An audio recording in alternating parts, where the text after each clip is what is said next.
बोलिए शंकर भगवान की जय। ये जो स्थान है जी आप शंभु स्थान है। रावण जी के जो दादाजी थे परसदर्शी, उन्होंने कई वर्ष यहाँ पे पूजा अर्चना की। और द्वापर में कृष्ण अवतार में पांडवों ने कई वर्ष यहाँ पे पूजा अर्चना की। और कहा जाता है कि कलयुग में यहाँ की जो रानी चंद्रिका जी थी, वो बहुत बड़ी महादेव जी की भक्त थी। वो हर वर्ष बाबा फानी के दर्शन करने जाती थी। एक वर्ष आसाम की आदि खराब हो गया, वो नहीं जा पाई।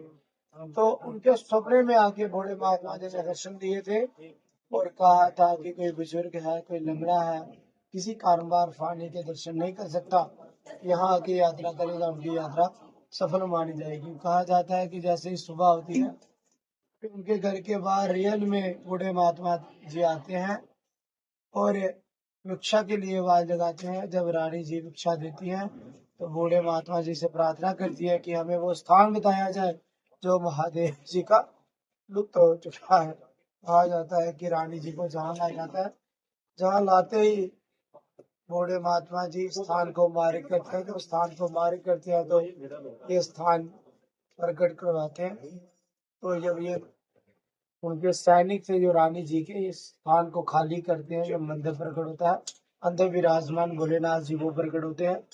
तो रानी जी को अपने हाथों से पूजा अर्चना करवाते हैं। जब पूजा अर्चना समाप्त हो जाती है, लास्ट में वरदान देते हैं कि कोई बुजुर्ग है, कोई लंगड़ा है, किसी कारोबार फानी के दर्शन नहीं कर सकता, यहाँ आके यात्रा करेगा, उनकी यात्रा सफल मानी जाएगी। जो बूढ़े महात्मा जी थे, वो रानी जी के देखते देखते इसी पिंडी रूप में अंतर ध्यान हो गए। फिर रानी जी को ज्ञात होता, कहते हैं कि कलयुग में मेरे को बूढ़े के रूप में महादेव जी ने दर्शन दिए और कलयुग में मैं इनका नाम रखूंगी श्री बाबा बूढ़े अमरनाथ जी। ये स्थान एक ऐसा है जहाँ बाबा बर्फानी और बाबा चट्टानी, ये दोनों स्थान एक ऐसे हैं जहाँ भगवान शंकर ने जब किसी को दर्शन दिए और स्वयं अंतर ध्यान हो गए देखते ही देखते।